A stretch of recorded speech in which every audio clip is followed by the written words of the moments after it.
Ladies and gentlemen, good day and welcome to Steel Strips Fields Limited Q1 FY26 earnings conference call hosted by Emkay Global Financial Services Limited. As a reminder, all participant lines will be in the listen-only mode, and there will be an opportunity for you to ask questions after the presentation concludes. Should you need assistance during this conference call, please signal an operator by pressing star, then 0 on your touchtone phone. Please note that this conference is being recorded.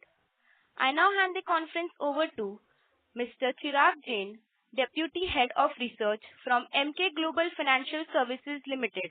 Thank you and over to you, sir. Thank you, Palak. Good afternoon, everyone. On behalf of Emkay Global Financial Services, I would like to welcome you all to the 1Q FY26 earnings conference call of Steel Strips Fields Limited. Today we have with us Mr. Mohan Joshi, Deputy Managing Director, and Mr. Naveen Surot, Chief Financial Officer, as well as Mr. Pranav Jain, Deputy General Manager Finance. We'll start with the brief opening comments from the management team, post which we will open the floor for Q&A. I'll hand over the call to the management team now. Over to you, sir. Thanks a lot. I think we have another member with us, which is Aditya Dixit, who heads the entire international operations and marketing from SSWS. Yeah, we'll start now. Yeah, good afternoon. Hope everyone is doing well. I hope everyone had an opportunity to go through the financial results and investor presentation, which we have uploaded on the stock exchange and on our company website. Q1 FY26 overall has been a good quarter for us. Top line recorded a robust 15% year-on-year growth. Gross profit also registered a strong 15% increase, reflecting healthy operating momentum. EBITDA stood at 125 crore, marking a 6.1% year-on-year growth. However, EBITDA margin witnessed a slight decline during the quarter, primarily due to increase in raw material prices and higher spend on spares, consumable, and repair and maintenance. These expenses will get normalized in coming quarters. Depreciation costs also rose during the quarter, largely due to elevated capital expenditure undertaken over the past few years to expand capacity in alloy wheels as well as in knuckles. Profit after tax increased from 46 CR to 50 CR, representing an 8% growth on year-on-year basis. The export segment delivered an outstanding performance this quarter across both steel and alloy product, continuing the strong revival seen in the previous quarter. Export revenue rose sharply by 30%, increasing from 123 crores to 160 crores. Looking ahead, we anticipate export revenue to remain relatively stable in the near term as we assess the potential impact of recently announced tariff hikes by the US on Indian imports. We are currently evaluating the full implication of these policy changes on our future growth prospects in the US market. To mitigate the impact of the recent imposed tariff, we are working on de-risking strategy, thereby reducing our dependence on US market with specific focus on Europe and South America. The alloy wheel segment within the passenger car category emerged as a standout performer this quarter, delivering exceptional growth. Its contribution to overall revenue increased from 29% in the same period last year to 35% this year. We anticipate this upward trend to continue, with the segment share as a percentage of overall revenue expected to rise further in the coming quarters. The strong performance of this segment has been a key driver to sustain our overall business margin. We remain optimistic about its growth prospects and expect the positive momentum to sustain going forward. Our tractor segment also seen a decent growth, primarily due to favorable monsoon and sustained export momentum in this category. The segment experienced strong traction in domestic market, driving impressive sales expansion. On the other hand, the CV segment has not been doing well. One of the major reasons is the introduction of AC cabins in all newly manufactured medium and heavy commercial vehicles, starting October 1, 2025, according to the Ministry of Road Transport and Highway. because of which the sales in the month of June has been bad for us. However, we hope to see a rebound in the industry driven by increased government spending on infrastructure, new highway projects, and easier financing.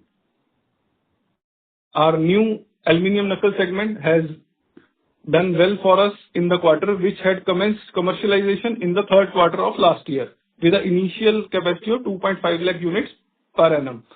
In this quarter, we had been able to sell approximately 50,000 knuckles to multiple OEMs, which has generated revenue of 13.2 crore. Looking ahead, our goal is to fully launch this business line by FY26 and expand our customer base by bringing major OEM into the segment. With this, we now open the floor for question and answers. Thank you. Thank you very much. We will now begin the question and answer session. Anyone who wishes to ask a question may press star and 1 on their touchtone telephone. If you wish to remove yourself from the question queue, you may press star and 2. Participants are requested to use handsets while asking a question. Ladies and gentlemen, we will wait for a moment while the question queue assembles. The first question is from the line of Param Vora from Trinetra Asset Managers. Please go ahead. Good afternoon, and thank you for taking my question. So what I wanted to ask was that exports revenue grew by 30% in quarter 1 of financial year 26 compared to quarter 1 of financial year 25. So due to the upcoming tariffs on Indian products, are you planning to increase the share from domestic part, or you are exploring new regions for export? Sir, would you like to take it? Yeah. So, if you see our split of exports geography-wise, in the last year, and year before that, US played a big role in our overall exports turnover. It was close to 70% in 23-24. In 24-25, it went down to 65%. And this year, our exports to US, we are already, got it down to 52%. And when I say this, it was a part of our de-risking strategy, not to be over-dependent on just one geography for, our exports outside India. So we had, in the last 2 years or over 2 years, had planned this very strongly to be present in Europe and South America. And that is where you see the growth. Even in Q1, if you see the revenues that European region has generated, that is a key factor why the turnover has increased, and that also justifies what we thought of reducing our over dependency on the US market. On the tariffs perspective, yes, there will be challenges, but I think our competition is also going through the same phase, I would say. And we have, as I said, going to Europe and South America is one point. But we do have certain actions planned, and we will address and take them as and how we get more clarity on the tariffs perspective. Okay. Thank you so much. Thank you, sir. The next question is from the line of Aditya Ketan from SMIFS Institutional Equities. Please go ahead. Yeah, thank you, sir, for the opportunity. So just a couple of questions. Sir, first, when we look, commentary from the OEMs over the coming year, like for FY26, so they are talking of some slower volumes. And if we look at the incomes on the urban side also will largely remain weak only.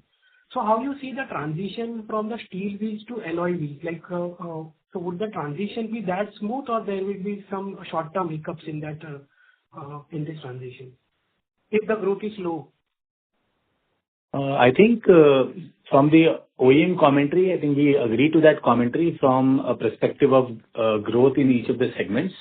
But as far as the alloy wheel segment goes in, I think what is happening right now is that the pace of growth, which was at 15% plus in alloy wheel market growth, has tapered off a little bit because of the inflation which is coming in the car. But it is completely being taken up by the export side, which has given better results last year. And also for this year, we are hopeful that we are going to have a mid-high, double-digit growth in that segment. And from the OEM side also, the business has started for our company. And we expect that any hiccup which is there because of the product mix change or any issue on the slowdown on the domestic side will be completely taken up by the export side. Got it.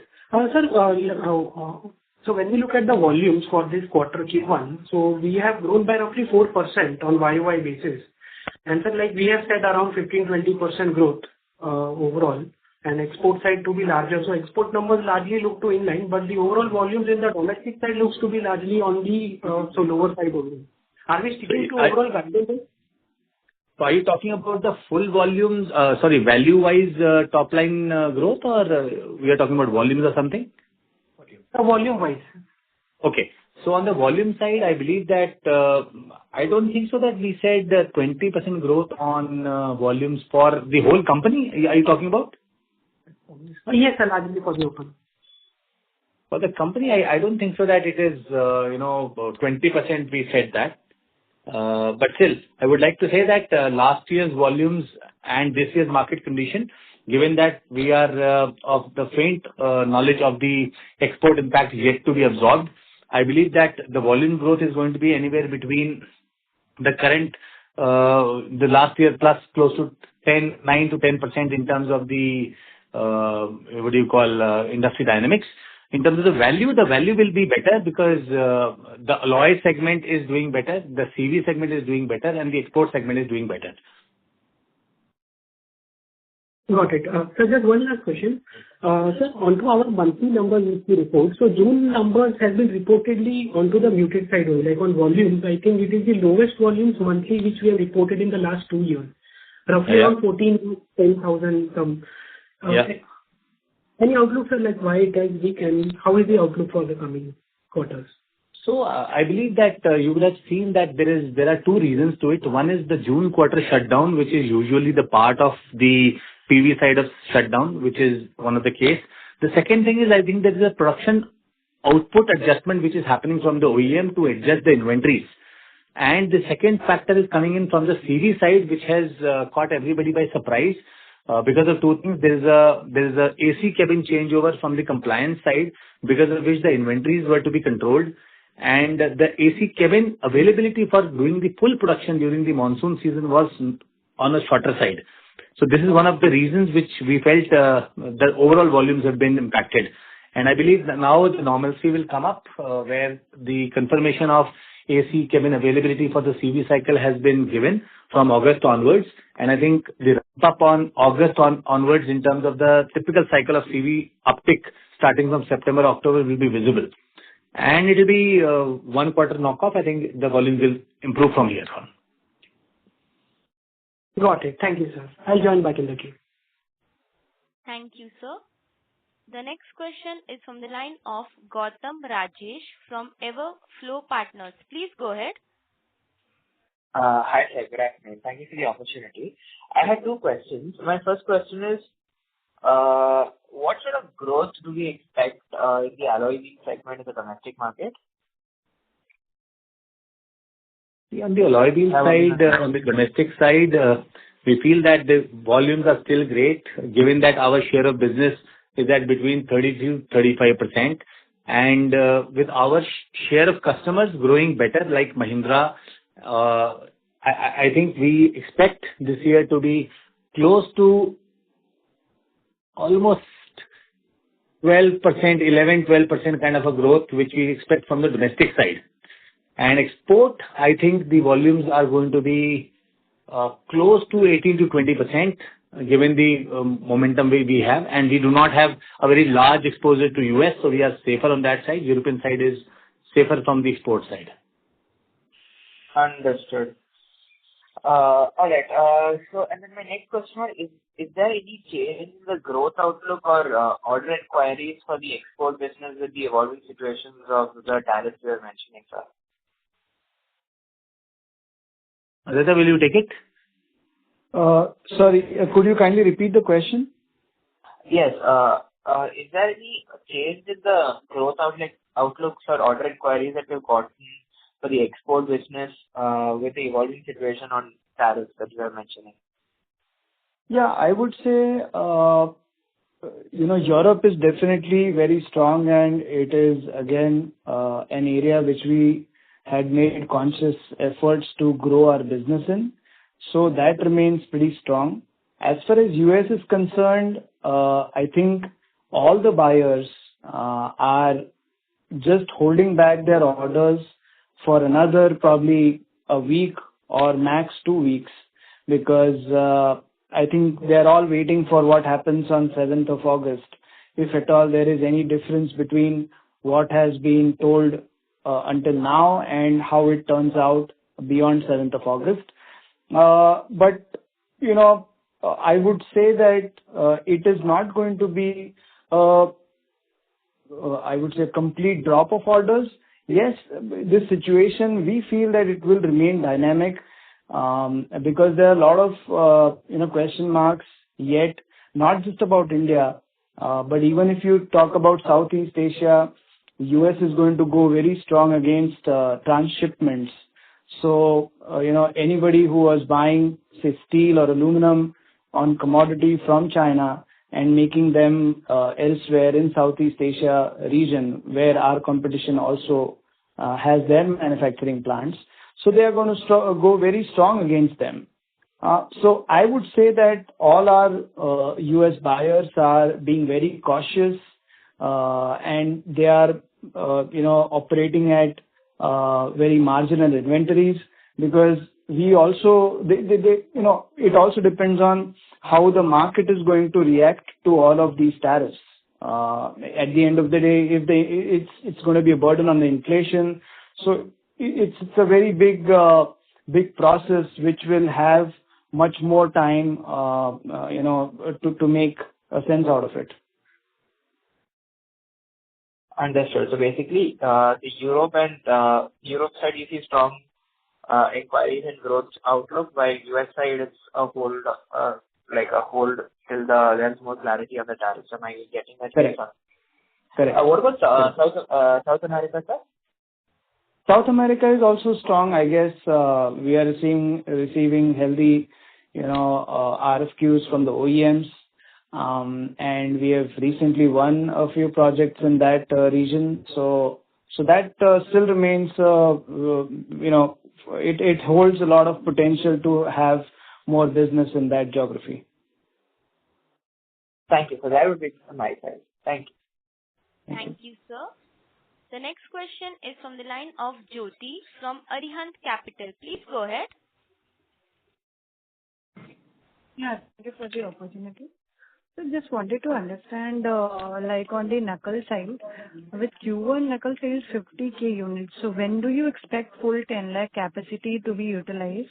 And also, what is the revenue potential from aluminum knuckle in FY26 and 27?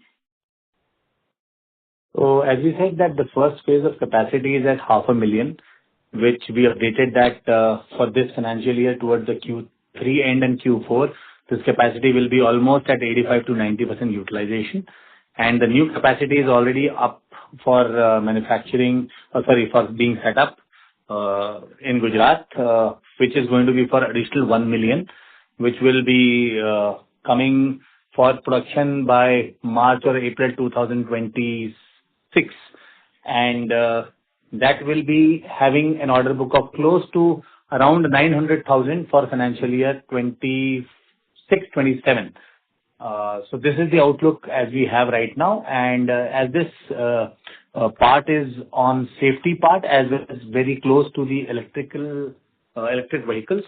So ongoing discussions with export as well as domestic market customers are happening for getting the businesses, and I believe that this is going to see the trajectory of alloy wheels that I've said earlier also. So over a period of next 5 years, we believe that it has a tendency to grow at close to 30-35%, given that the base is very low right now, and this is going to be a sunrise industry for us. Okay. Thank you so much. Thank you, ma'am. The next question is from the line of Saurabh Jain from Sunidhi Securities. Please go ahead. Hello. Yeah, good afternoon, sir. Congratulations for another healthy performance. So my question is on EBITDA per wheel. This quarter we stood at around 258 rupees, vis-a-vis 246 rupees in the corresponding quarter of last fiscal. While on sequential basis, it was, down from 268 rupees. So excluding the impact of increase in other expenses, which you have explained in the presentation as well as in your opening remarks due to spares and all. So what would have been the EBITDA per wheel, and how do you see it moving in the coming quarters?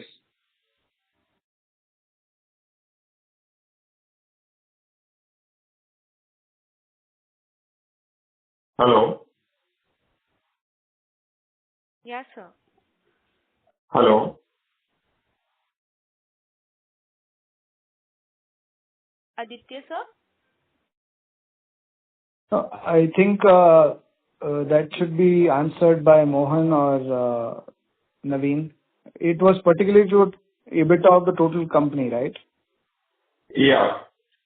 So I think Mohan, Naveen, you can address it.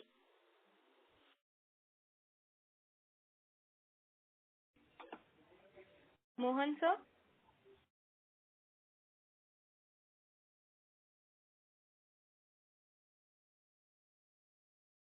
Are they online? Is the connection good? Sir, I'll reconnect them. Give me a moment. Yeah. Ladies and gentlemen, the line for the management seems to have disconnected. Please hold while we reconnect. Hello. Ladies and gentlemen. Yes, sir. Yeah, sorry, line got disconnected. So as I was mentioning that the Q1 EBITDA number did hold it around 261.7 rupees versus 260 that we had for the entire last year. The number is expected to move up based on the expectation of the volumes of alloy and knuckles moving up. There have been some impact because of spares and repair and maintenance expenses that got accumulated in Q1. But as we proceed ahead in the year, I guess those expenses will get normalized, and we should see an uptick in this number.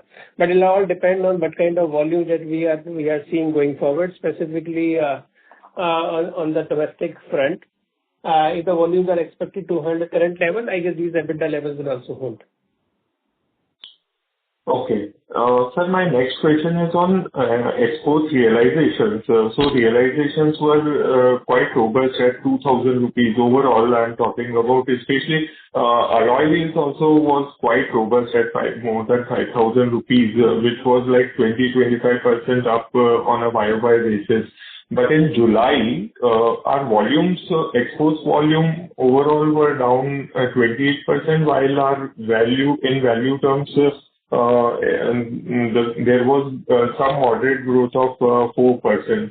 So my question is on how these realizations are going to pan out going forward, and was this only due to the currency movement, or if you can just showcase the scenario here?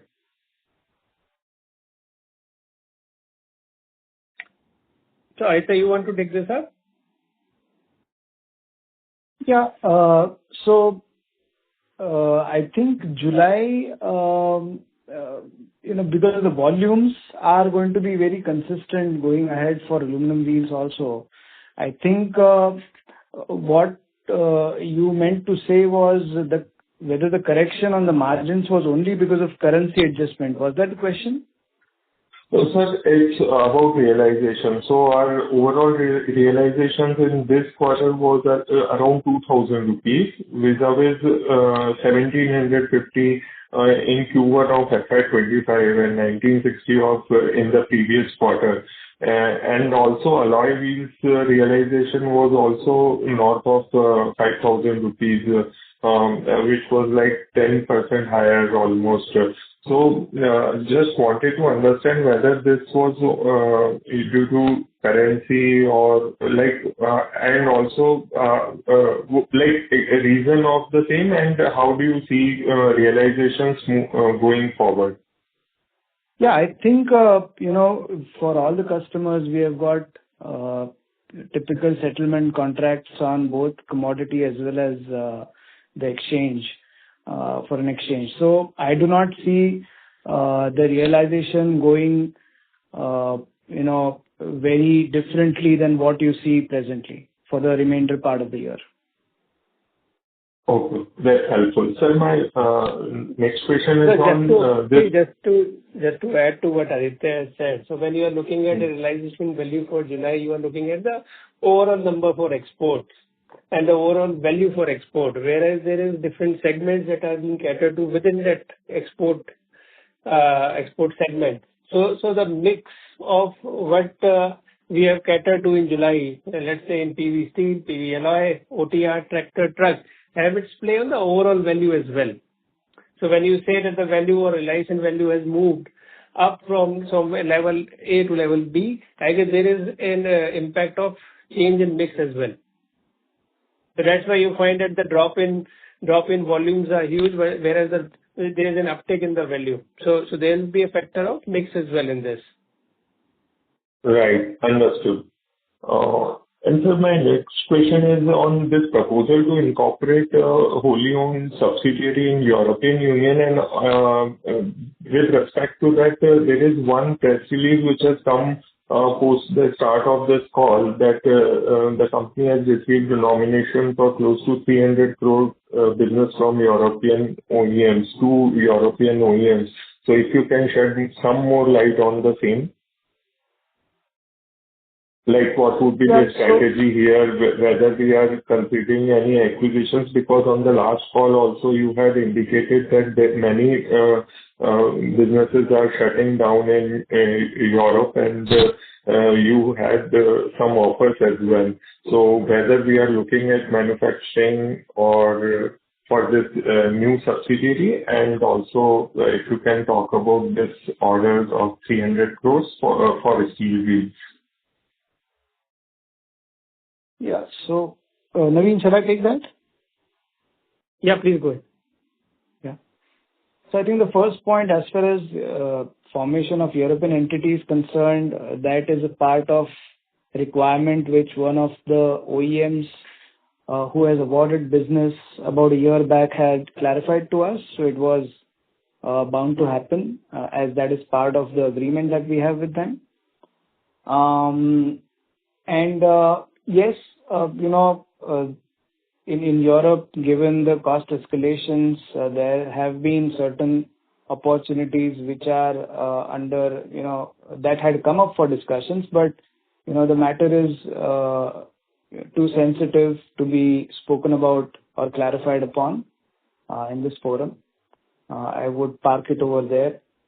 And as far as the recent announcement that has happened, yes, it is from European OEMs for the steel wheel requirement, and this again is part of our very measured approach that we took about 2 years back, not to have over dependency on the United States for the export business.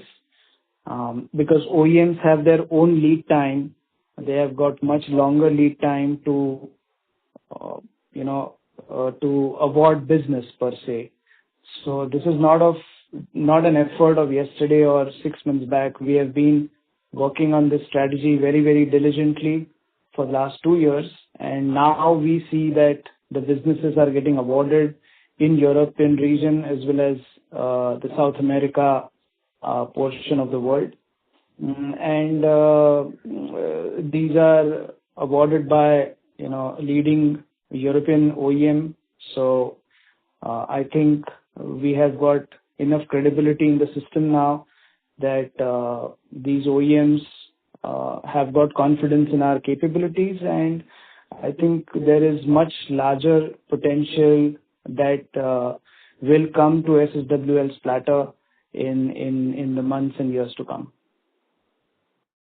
Okay. So just a quick follow-up and confirmation to previous calls. Do you see achieving 15% growth for the current fiscal should not be an issue? And also you have indicated that with the rise in EBITDA per wheel, there would be some expansion in EBITDA margin also for FY26. So are we on track for the full year? Of course, you have achieved 15% growth for Q1. So is that just for exports you're saying? No, overall. Yeah. Naveen, can you address that? Yeah. So see, on the EBITDA per wheel, as I mentioned earlier, that yes, we are able to hold on to our EBITDA per wheel at 261.71 levels, as against the 261.6 that we had the entire last year. Based on the expectation that alloy, knuckles, and specifically export alloy will have a dominant play going forward, these numbers are expected to inch upwards. But then it is also dependent on the overall volume that we'll be able to do for the entire year, looking at the market conditions.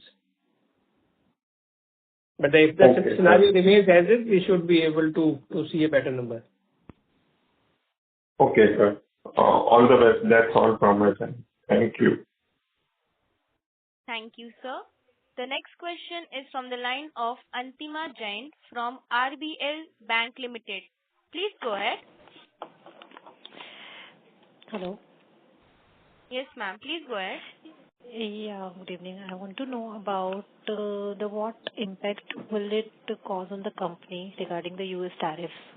I understand that the strategy is to reduce the dependence on US, but if at all the existing scenario, as in some portion continues to be supplied to US, then what impact will it cause? I would say, because the tariffs were up and running ever since the new president took to office early this year. So our business plan for this year had already kind of taken a note of,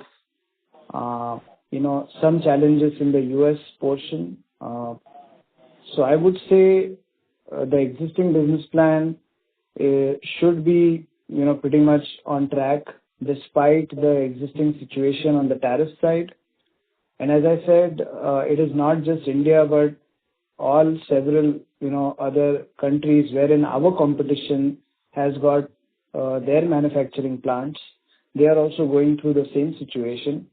If you see the differences between what India has today and what the competition has in Southeast Asia, it's hardly 4 or 5%.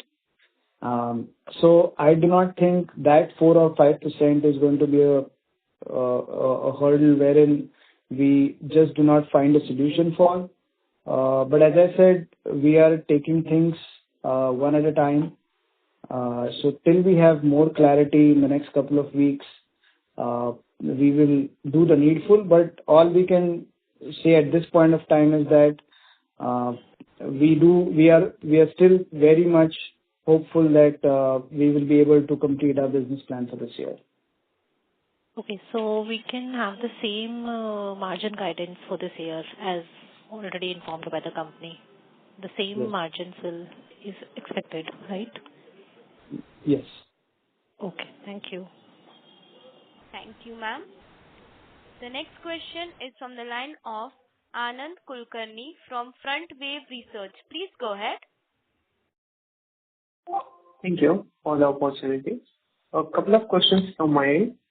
First one being, what is the timeline for the incremental capacity in steel wheels that we see from 205 lakh to 270 lakhs to be operational?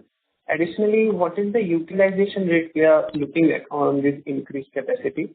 And second one being, as alluded earlier on this call, the pace of growth in alloy wheels is higher than steel wheels. So any cannibalization or replacement demand in that segment, or there are different applications, different segments being catered all together? Okay, thank you. If from the existing capacity, I believe that if I'm just trying to understand the question. So imagine that we do 20 million and we do maybe something in steel like 16, 17 million. You're trying to understand what to do with that AMW capacity. Is that what you're trying to understand? Yes, sir. I'm looking at our blended utilization rate. How much are we targeting for next couple of years? So see, I'll tell you, there are capacities which are being mapped, segment-wise in terms of, the areas. So I can give you a perspective of how the utilization is. So as far as the Chennai plant goes, I think it is working at close to 80% utilization.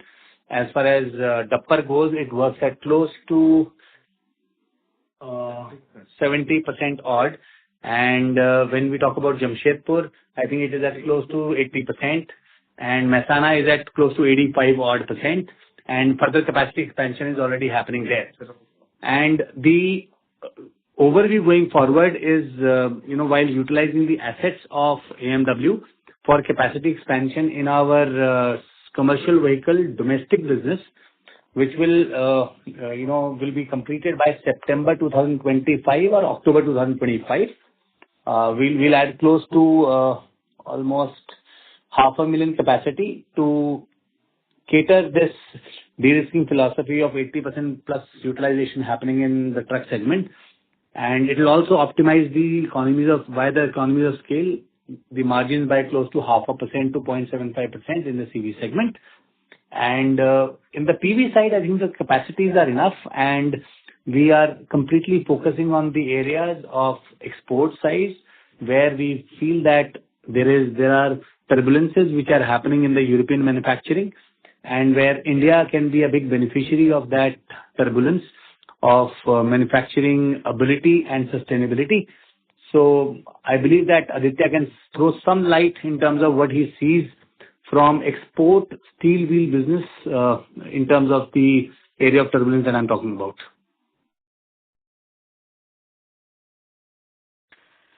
Yeah, so I think costs have always been a big problem for steel wheel production, especially in the Western Europe side. And India per se has got the advantage definitely at a very, very considerable level. And given these opportunities that are there in Europe, wherein even the OEMs today really are thinking aloud to get away from the European wheel makers, just because they do not think that the production is going to sustain in Europe, and they are willing to move outside Europe. And I don't think there are too many options of steel wheel producers outside Europe who are able to meet the engineering and quality requirements. And SSWL is amongst those few who can meet and come close to OEM expectations. So I think this dynamics in Europe is definitely helping us to get much more businesses, especially from the OEMs in both Europe as well as South America. Okay, understood. So second question was on the, as alluded, pace of growth in alloy wheels is higher than steel wheels. So is this on the front of cannibalization in steel wheels as a replacement demand, or altogether both have different segments they are catering, different applications as such? Mohan, you want to take that? I think that's for the complete industry per se. Okay, on the cannibalization side, I think my name is Mohan, so I'll try to answer that. I think from the steel wheel side, as we have said that if the industry grows between 5 to say 6% on the PV side, I think the lion's share of the growth will be taken up by the alloy side, because slow and steady migration from steel and to alloy is already happening. We are at close to 38-39% of alloy penetration, and we feel that over next 2 to 3 years, this will slowly and gradually move towards around 48 to 50%. with higher, weight cars, higher, curb weight cars will be needing these alloy wheels because the spend on the car is going higher. So this is one. The steel wheel segment, I believe that is going to grow between 1 to 2% in terms of the PV side. And there is another segment which is growing very rapidly and which can benefit SSWL is the LCV segment, which is the last mile connectivity, which is growing nicely for all the segment players, be it Ashok Leyland, be it Mahindra and Mahindra, be it Tata Motors. And this segment has a potential which is beyond passenger vehicle for the steel wheel side.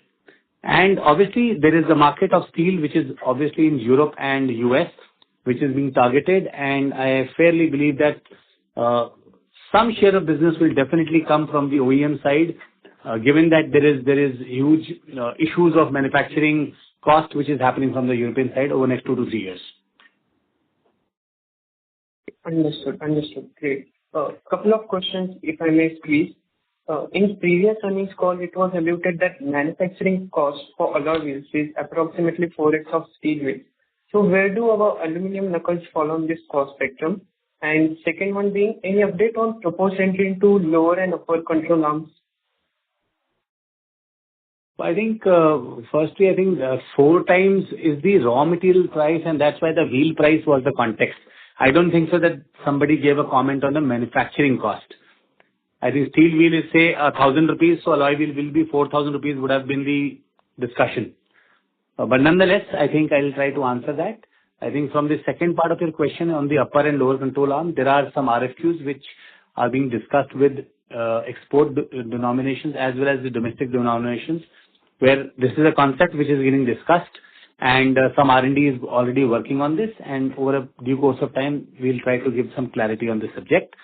From the perspective of cost matrix, I believe that we have already clarified in terms of knuckles that this is the first quarter of good working for knuckles, and by Q2 some margin clarity will come and stabilize for the plant, and we'll try to give you the clarity which is in line with the alloy wheels which we are trying to talk about. Okay, great, understood. Thank you. That's it from my end. Thank you. Thank you, sir. The next question is from the line of Shikha Mehta from Time and Tide Advisors. Please go ahead. Hello, sir. Good evening. I just have 2 questions. One is on the AMW capacity. So out of the 7 lakh, how much are we currently using and what is the timeline for the balance? And second is on the debt front, how much reduction can we expect for FY26? On the AMW capacity, as I have already said that 500,000 capacity has already been shifted from that plant to our Jamshedpur plant. Then capacity build up in terms of the capability build up, which is already underway in terms of the tractor capacity. So we have added close to another 0.35 to 0.4 million in our Dapper plant to enhance our tractor capability. Then we are left out with close to 5 million odd smaller wheels capacity, which is not getting utilized right now.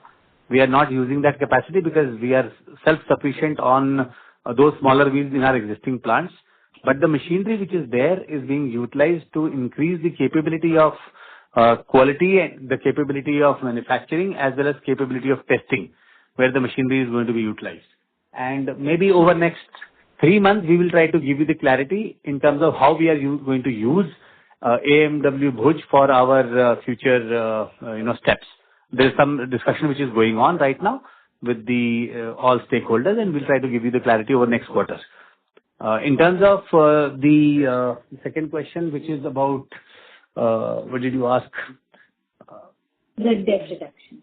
That's right. I think Pranav will try to answer that question.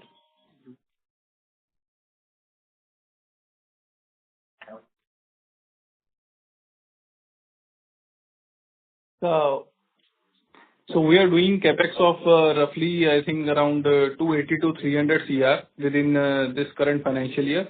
And against that, we will be taking roughly around, I think, 50% of the debt. So net debt position, I think maybe it's in the range of 850 to 900 CR by the year end. Okay, and this capex will be for? This capex is for alloy wheel and for knuckles expansion. Okay. All right. Thank you, ma'am. The next question is from the line of Kedar Pelaje from NAN Partners. Please go ahead.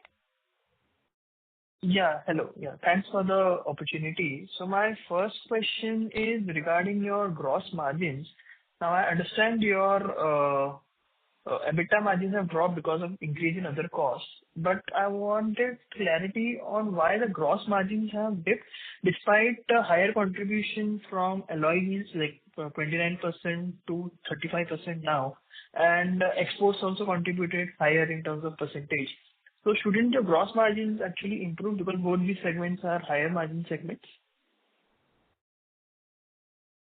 So, see, when you're looking at the gross margin, you are looking at in terms of percentages. So what is happening with the change in mix as well as increase in the raw material prices, both aluminum as well as steel, though these are getting passed on to the customer, but because of the denominator impact, in terms of percentages, these EBITDA margins as well as gross margins tend to look downwards.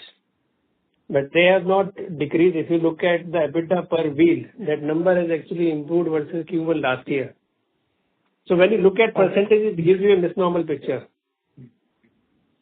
Okay. Understood. Yeah, thanks for the clarity. My second question would be, like, what is the current penetration of alloy wheels? I thought you gave that number, but I missed that. And in connection to that, right now we are selling to only four-wheelers for alloy wheels, I believe. So is there plan to sell to two-wheelers as well? Or are you currently selling to two-wheelers as well? So that was my second question. So currently, as I said earlier also, the penetration is between 38 to 39% for the PV segment. And we are predominantly only a PV player, which is for export as well as domestic markets. And we do not have any intent of getting into the two-wheeler side because the margin compression is fairly in single digits and the capex needs are higher. So we will refrain from a two-wheeler capex, from a two-wheeler alloy wheel entry from the current point of view. Okay, understood. And third question is regarding again on the European side. So you mentioned that Europe has a higher cost curve. So can you explain like which costs are higher for them? Like is it power cost, is it labor cost, and where does India have an advantage? Aditya, do you want to take it? Yeah, I think, in the last 2 years or so, 3 years or so, the energy cost has gone up definitely. So be it power, be it gas, manpower definitely is way above, the Indian levels. But I think all these cost escalations that have happened in Europe in the last 2-3 years, they have put a pressure on the overall production cost of the wheel. So, and this has become a big challenge for them, despite having much higher level of automation than what India does. But still, as an overall cost basis, they are not being competitive now. Okay, understood. Yeah, that's it from my side. Thank you. Yeah. Thank you, sir. The next question is from the line of Piyush Arora from SOIC Research. Please go ahead.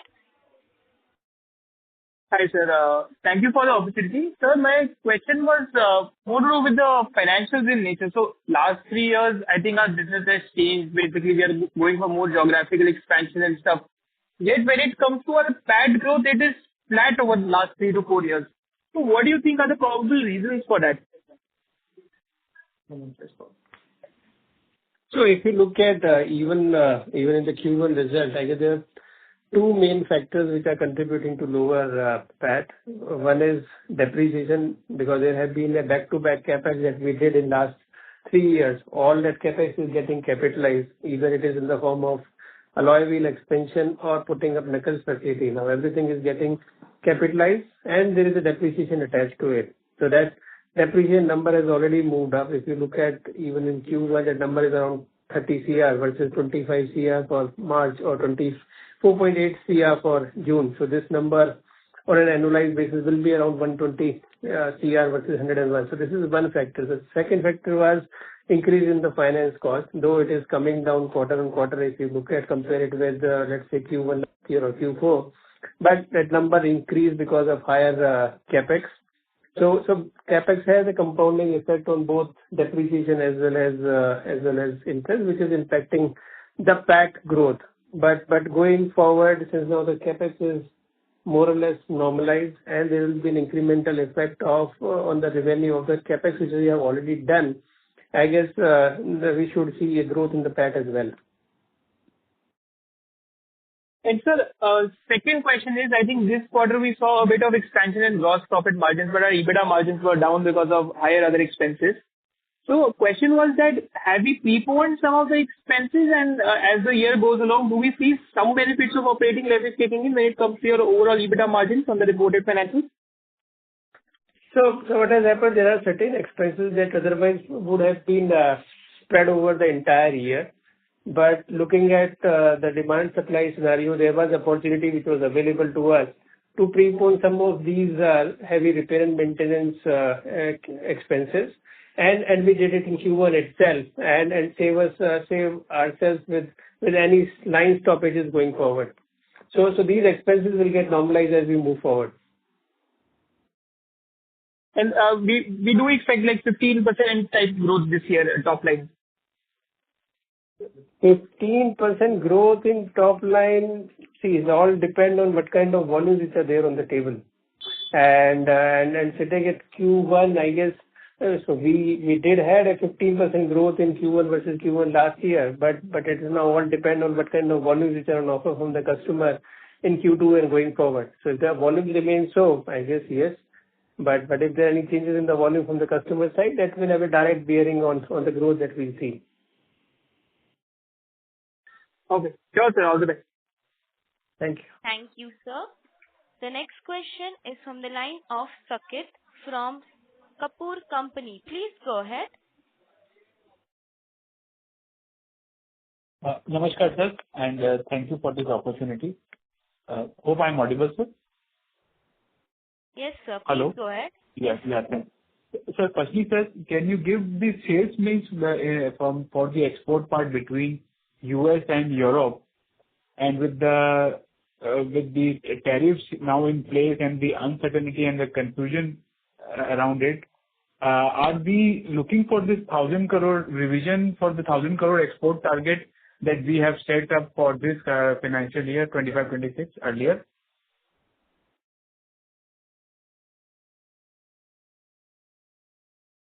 Yeah. So as far as split of exports between Europe and US is concerned, I think we are fairly about 45% Europe and little close to over 52% US. Balance is the rest of the world.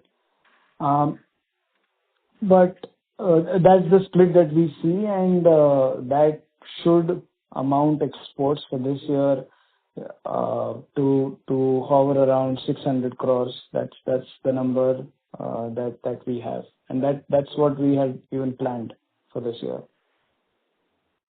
Okay, sir. Because in the last call, our MD, Mr. Garg, was addressing the investors, and if you look at the transcript, maybe I may stand corrected also, but he gave this 1,000 crore number for 25-26. So that is from where I have No, I think it must be a number for the growth that or the potential that we have. I do not think that the number of 1,000 crores was planned for this financial year. Okay. Mohan, you want to comment more on that number? Yeah, I think the clarity on the tariff side was fairly very clear, and I think that the volumes based value growth would have been around 600 crores. I think the discussion would have happened while what do you see in terms of the potential of this export going from this to what? And in that context, maybe he would have said that the 600 crores he sees over the next 3-4 years to be reaching 1,000 crores. Yeah. I think that's what he would have meant. Okay. Secondly, sir, when you were mentioning about the July volumes, and is it mainly on the impact of this cabin part of the story that has led to the lower dispatches for the month of July, or what was the explanation given by you? I missed your comment. Can you please repeat that question, please? I'm sorry. So for the month of July, our revenue and our dispatches were down. So what were the reason why the July numbers were softer, sir?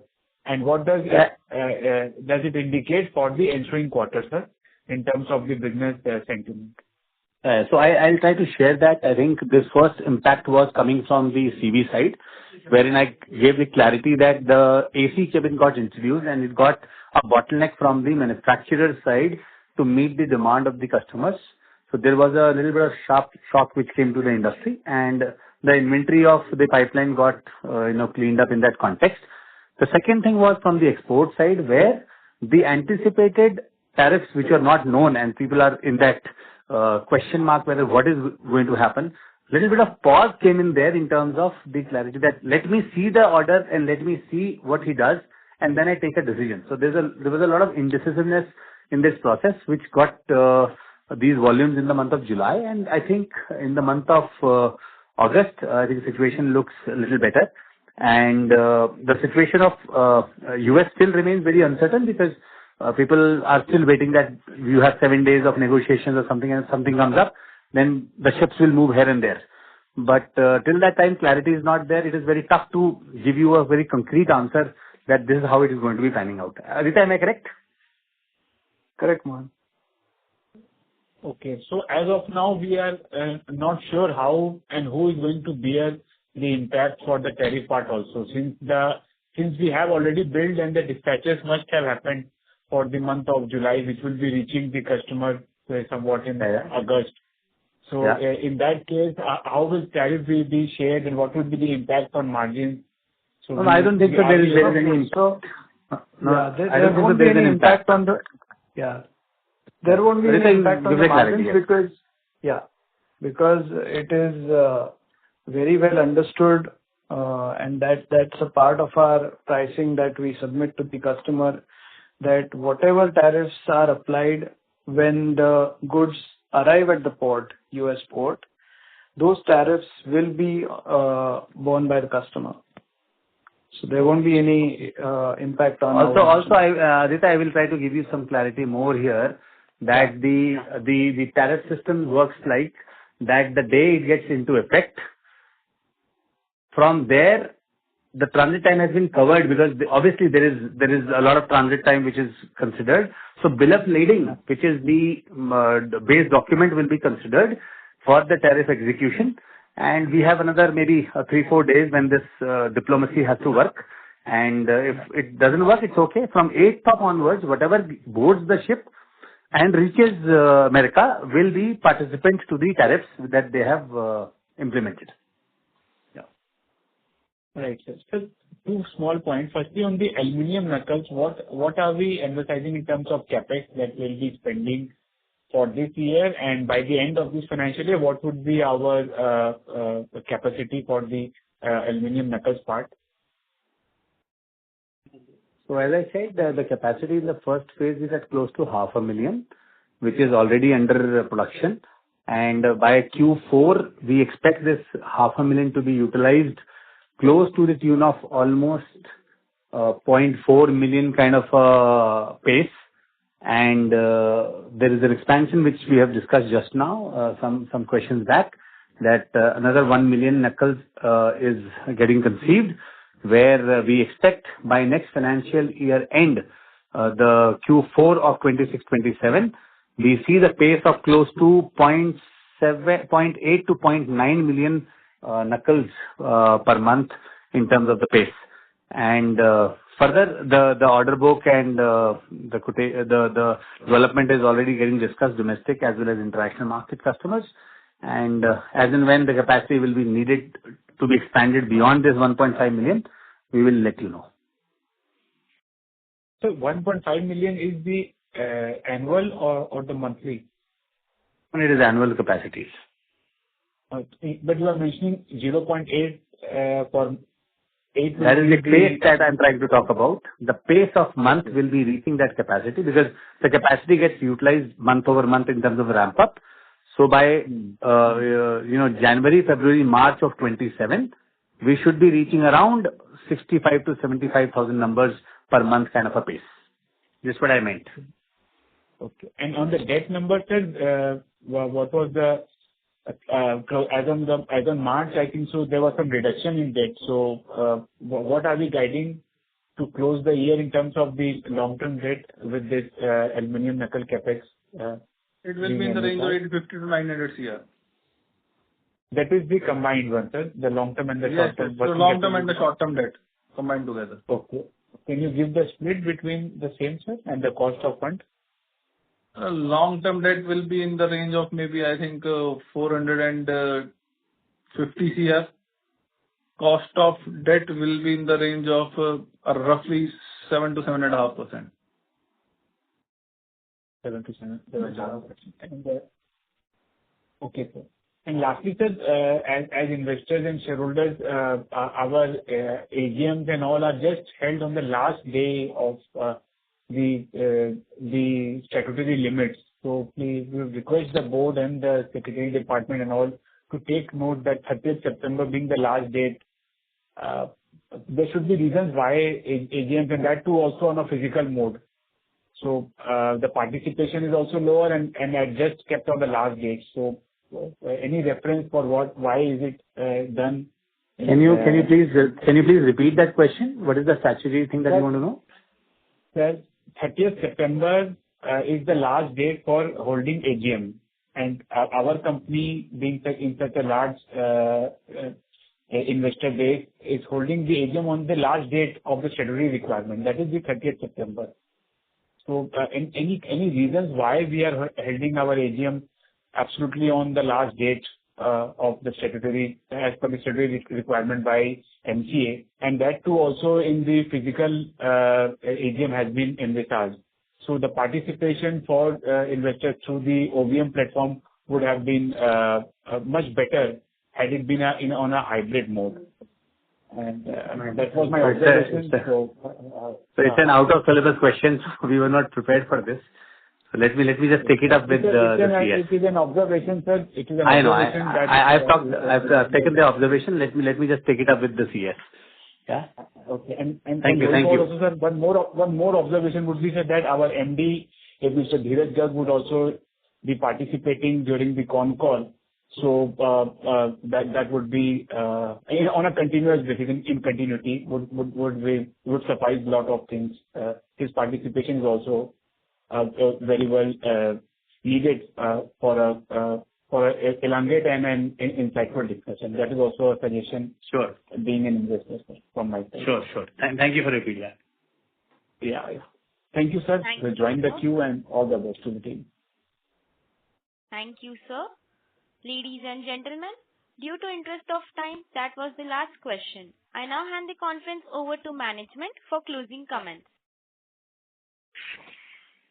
Yeah, I hope we have been able to answer most of your queries. We look forward to your participation in the next quarter. For any queries, you may contact SGA, our investor relation advisor. Thank you. Thank you, sir. On behalf of MK Global Financial Services Limited, that concludes this conference call. Thank you for joining us, and you may now disconnect your lines. If you found this video helpful, please like, share and subscribe to Concall India for latest upcoming Concall.